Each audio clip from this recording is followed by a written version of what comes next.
Well, it's hard for me to believe it's August 31st and yet another month has passed. And I want to say thank you, especially to all of you who have been watching these videos on a daily basis. And I hope you've been enjoying this journey month by month as we hear from the Bible and hopefully continue to grow and mature in our faith.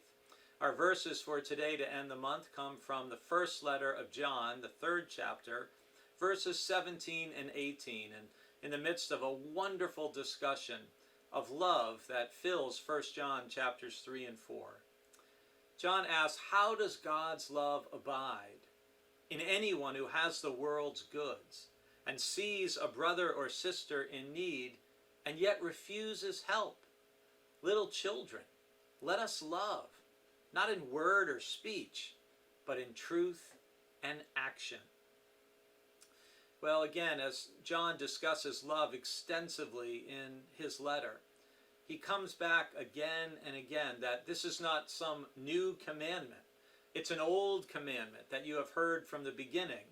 And that's true both from the beginning of the very start of the scriptures of loving God with our heart, soul, strength, and mind, the great commandment, but also especially from the beginning of the gospel of Jesus Christ, where Jesus emphasized love so much and says in John chapter 13 that by this everyone will know that you are my disciples if you have love for one another. And love, as we all know, is not just about words, it's about actions. In the musical My Fair Lady, which my mother loved so much, you have that song that Eliza sings, if you're in love, show me. Don't talk of words. She's so sick of words, she sings. If you're in love, show me.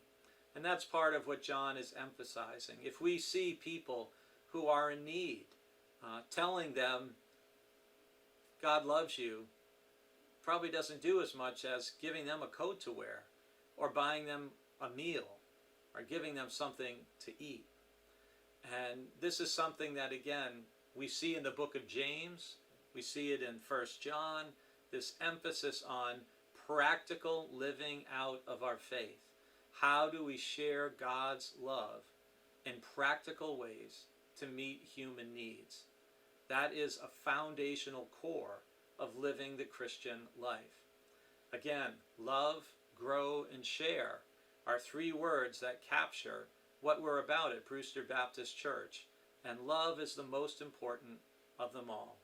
So as you go about this day, remember to love, not just in word or speech, although hearing those words are important, that I love you and I care about you. But even more important is to show we love people through our actions.